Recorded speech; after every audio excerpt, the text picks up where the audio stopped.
బోధన్లో అంబేద్కర్ భవనం గురించి కూడా అసలు ఆ మధ్యలో కేసులైనా దాని గురించి బాగా అయితే అది వరకు మాకున్న అవగాహనతోటి మేమేం చెప్పినామంటే అట్లా కాదు, దీనికి ఒక ప్రొసీజర్ ఉంటుంది. అప్పుడు నా గవర్నమెంట్కి కానీ లోకల్ ఎమ్మెల్యేకి కానీ లేకపోతే మినిస్టర్కో ఎంపీకో ఒక రిప్రజెంటేషన్ ఇవ్వండి. అక్కడ ఉన్న గవర్నమెంట్ భూములు కానీ నిజాం షుగర్ ఫ్యాక్టరీ భూములు కానీ ఉన్నాయని మన కలెక్టర్ క్రెడిట్ ఇవ్వాలి. త్రూ ఎమ్మెల్యే కానీ త్రూ ఎంపీ కానీ ఎవరు త్రూ కానీ కలెక్టర్కు ఆర్డీఓ పోవాలి. అది ఫార్వర్డ్ అయిన తర్వాత నామినల్ కాస్ట్ కింద గవర్నమెంట్ భూమి అయితేనేమో డైరెక్ట్ ఇస్తారు, ఇంకా ఎన్ఎస్ఎఫ్ షుగర్ భూమి అయితేనేమో మనకు నామినల్ కాస్ట్ కింద మనకి ఎంత కావాలో అంత ఇస్తారు. కానీ అది కూడా మనం నా తూతూ మాత్రంగా అడగడమే. అప్పుడున్న ఎలక్షన్ల మట్టుకు అడగడం తప్పించి పకడ్బందీగా బోధన్ డివిజన్లో అనేక పార్టీలు టీఆర్ఎస్లో 10 సంవత్సరాలు ఉన్నారు కానీ వాళ్ళ సొంత దాని కోసమో వాళ్ళ సౌలభ్యం కోసమో వాళ్ళు సంపాదించుకున్నారు. దళితుల కోసమో ఎస్టీల కోసమో ఎవరికి అవగాహన లేదు, ఆలోచన లేదు. ఇప్పుడు మనం అనుకుంటాం మనము కాదు, ఇప్పుడు ఉన్నటువంటి బోధనలో కొత్త తరం రాబోతుంది. అది ఇదివరకు జరిగిందంతా ఒక వేరు, ఇదివరకు గత పాస్ట్ ఇస్ పాస్ట్. కానీ ఇప్పుడు నౌ 25 నుంచి కొత్త రకం ఆలోచనలో బోధన్ డివిజన్ కావచ్చు, బోధనే కావచ్చు, బోధన్ టౌనే కావచ్చు, యువకులంతా ఆలోచనలు పడ్డారు. ఒక ఆలోచనతోని ఒక ముందు అడుగు వేయాలి, ఒక కొత్త రకాన్ని తీసుకురావాలి, ఒక మార్పు తీసుకురావాలి, బోధన అభివృద్ధి పథం నడిపించాలి. బోధన్ డివిజన్ ఈ తెలంగాణలోనే ఒక మోడల్గా జరగాలి, ఆదర్శంగా జరగాలని చెప్పి మాకున్న సమాచారం ప్రకారం మాకున్న మిత్రుల ద్వారా తెలిసింది. అంటే ఇప్పుడు రాబోయే ఎలక్షన్లో కానీ రాబోయే ఎలక్షన్ల ముందు కానీ ఇప్పుడు కానీ ఒక ప్రణాళిక ఒక విజన్తోని బోధనలో ఉన్న యువకులందరూ ముందు పోతే ప్రయత్నం చేస్తున్నారు. మాకున్న సమాచారం ఏంటంటే యువకులంతా ఈ ఎస్సీ ఎస్టీలకు మాల కాకుండా మాది కాకుండా ఉపకులాలు అన్ని ఎస్సీలు కలిసి ఎస్టీలు కలిసి బీసీలు కలిసి ఎస్సీ ఎస్టీ బీసీ మైనార్టీ యువకులంతా భారత రాజ్యాంగాన్ని ప్రమాదంలో ఉంది కాబట్టి దాన్ని కాపాడే విధంగా మనం పోరాటం చేయాలి. అందులో ఉన్నటువంటి రిజర్వేషన్ కానీ అటాచిటీ యాక్ట్ కానీ కాపాడాలి, స్వేచ్ఛగా ఉండాలి.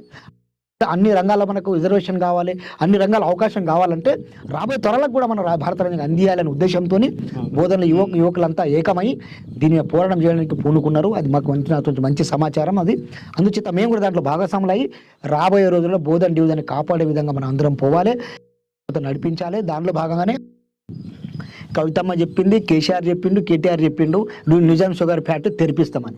10 సంవత్సరాలు వాళ్ళ పబ్బం కట్టుకున్నారు, కోట్ల దండుకున్నారు, అన్ని లెంపుకున్నారు, కాళేశ్వరం అమ్మేశారు, కుమ్మేశారు. నిజాం షుగర్ ఫ్యాక్టరీ తాళం ఇప్పటిదాకా కూడా తీయాలి 10 సంవత్సరాల నుంచి. ఇంకా తాళం అట్లే ఉన్నది. నేను పలగొడతా అన్నాడు కేసీఆర్, కవితమ్మ నేను పలగొడతా అన్నది, ఓళ్ళు పలగొట్టలేదు, వాళ్ళ తాళం లేదు. మా నాన్న మా అయ్య నా మాట ఏం లేదు, నాకు అసలు ఎక్స్పెక్ట్ చేయలేదు, దాని గురించి అసలు మాట్లాడే అవకాశం కూడా కల్పించలేదు అని చెప్పేసి ఇది ఏదైనా నమ్మసక్యంగా ఉండాలి, ఏదైనా నవ్వినట్టు ఆడుకున్నట్టు ఉండదు. మా అయ్య ఏం లేదు, మా బావ ఏం లేదు, మా తమ్ముడు ఏం లేదు అనలేదు. అదేం పద్ధతి? నువ్వు ఇక్కడ ఎంపీవి, మీకు పార్టీ సంబంధించినటువంటి 2 సార్లు ఎమ్మెల్యే ఉన్నాడు, మీ ప్రభుత్వం ఉన్నది, మీ ప్రభుత్వాన్ని కోట్లు దండుకొని నిజాం షుగర్ ఫ్యాక్టరీ తలం బలగొట్టినకి రాదా?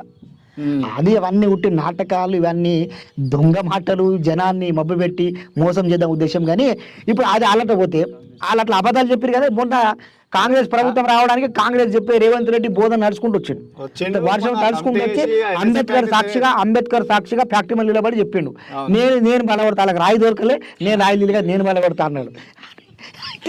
ఇప్పటిదాకా వీళ్ళకి రాయి దొరకలేదు రేవంత్ రెడ్డి కూడా. మరి ఫ్యాక్టరీ బయటపడతానికి 14,000 ఎకరాలు అమ్ముడు పోయింది, అన్ని పోయినాయి, ఉన్నది కొంత ఉన్నది. దాన్ని తెరిచి పాపం కార్మికుల బాధ ఎంత ఘోరంగా ఉందంటే దాని మీద ఇప్పటికి కూడా వాళ్ళ పిల్లలు కానీ వాళ్ళ పేరెంట్స్ కానీ ఆడుతూ ఉన్నారు. నిత్యావసరటువంటి వాళ్ళ సమస్యలతోని విపరీతమైనటువంటి ఘోరాతి పరిస్థితుల్లో కూరుకుపోయారు. కానీ వాని మీద ఫ్యాక్టరీ తిరగకపోతే రాయి దొరకకపోతే కానీ వాళ్ళ పరిస్థితుల గురించి, వాళ్ళకున్న బకాయిల గురించి, వాళ్ళకున్న పెండింగ్ బిల్స్ సాలరీస్ ఏమైనా ఉన్నాయో ఇవ్వాలి కదా. పెద్ద కాంట్రాక్ట్ అన్ని వస్తాయి, అన్ని పెడతారు, కోట్ల రూపాయలతో అన్ని నిర్మిస్తారు, అన్ని బిల్స్ మీరు శాంక్షన్ చేసుకుంటారు. కానీ బోధన షుగర్లో ఉన్నటువంటి కార్మికుల యొక్క వేతనాలు పెండింగ్ వేతనాలు తరతరాలుగా నుంచి వస్తున్నటువంటి ఇవ్వడం లేదు. అందుచేత వాళ్ళ ఇప్పుడు ఎన్ఎస్ఏ ఫ్యాక్టరీకి సంబంధించి మరి ఒకవేళ ఇప్పుడు ప్రజెంట్ బోధన యువత అని చెప్పేసి దాని నుంచి అనేక కార్యక్రమాలు చేస్తున్నాం. గతంలో కూడా ల్యాండ్ కబ్జా జరిగితే కూడా దాని మీద ఫైట్ చేసిన సందర్భాలు ఉన్నాయి. అయితే దాని మీద ఉద్యమం ఒకవేళ తీసుకుంటే ఈ ఎస్సీ ఎస్టీ సంఘాలు, దళిత సంఘాలు మద్దతు ఇచ్చే పరిస్థితి కనిపిస్తుంది. మీరు వాస్తవంగా మంచి ఆలోచన, మంచి ప్రశ్న అడిగారు. కానీ వాస్తవంగా నిజాం షుగర్ ఫ్యాక్టరీ అంటే ఇక్కడ కర్ణాటక, మహారాష్ట్ర, తెలంగాణ, ఆంధ్ర అందరూ బతికిరండి దాని మీద. ఎందరో మందికి ఎందరోకి అది కల్పించింది, బతికించింది. అదొక పెద్ద ఉపాధి.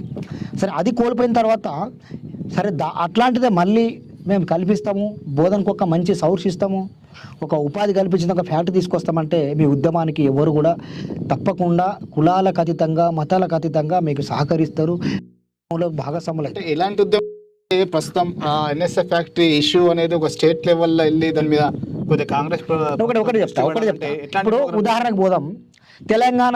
తెలంగాణ మనకు రావడానికి బోధనలో దీక్షలు చాలా కీలకం, చివరి వరకు దీక్షలు చేసినా చెప్పేసి 1200 పైచిలకు చేసినాం. తెలంగాణలో చెప్పుకోదగినటువంటి మనకు ఒక ఉద్యమ పటిమ మనకు ఉన్నది.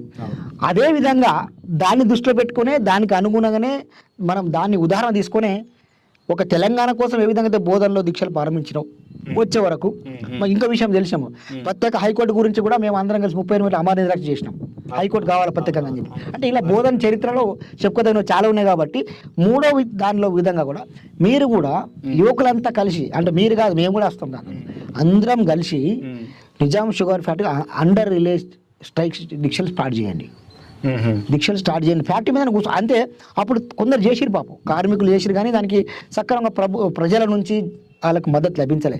కానీ ఈ ఉద్యమం ఎట్లా జరగాలంటే ప్రజలకు వెళ్ళిపోవాలి, ఇది ప్రజా ఉద్యమం అయిపోవాలి.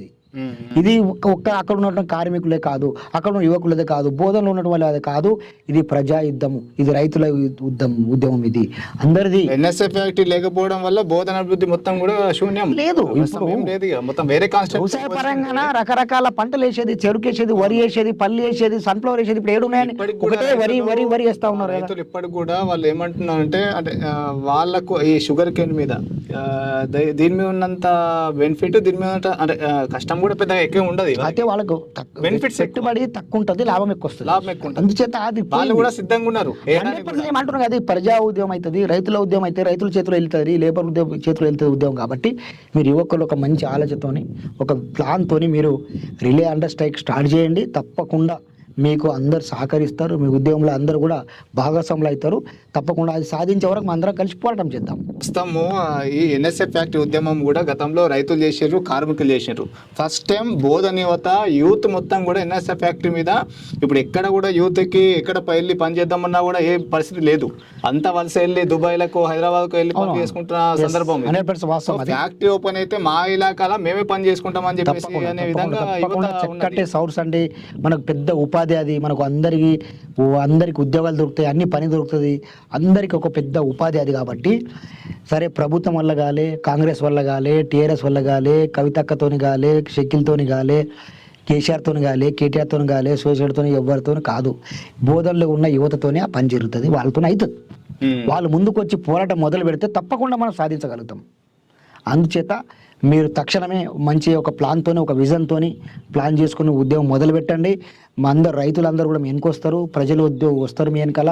అది ప్రజా ఉద్యమం అవుతుంది, తప్పకుండా దానికి రిజల్ట్ ఉంటుంది, మనం సాధించగలుగుతాం. దానికి ఏదేమైనా ఎన్ఎస్ఎఫ్ ఫ్యాక్టరీ తెరవాలి, బోధన అభివృద్ధి నడవాలా, యువతకి అవకాశాలు రావాలనే ఒకటే ఒక మోటోతోనే 100% జరుగుతుంది. ఎందుకంటే కూడా ఖచ్చితంగా యువతకు ఉంటుంది. ఎలాంటి న్యాయపరమైన సలహాలు కానీ, అదేవిధంగా ఏదైనా కేసులు ఏం జరిగినా కూడా తప్పకుండా మీకు మేము సహకారం అందిస్తాం, మీ వెనుక ఉంటాం.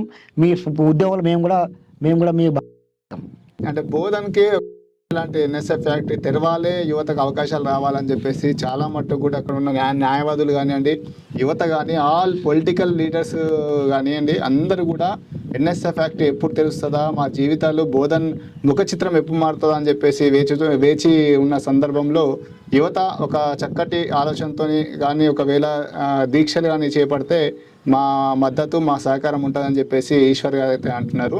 అలాగే అట్రాసిటీ కేసుల విషయంలో కూడా చాలా మట్టుకు కూడా అనేక డౌట్లను కూడా ఈరోజు క్లారిఫై చేశారు. కాబట్టి ఈ సందర్భంగా తెలంగాణ పాలసీ నుంచి వారికి ధన్యవాదాలు తెలుపుకుంటూ ఇది ఈరోజు మన కార్యక్రమం అండి.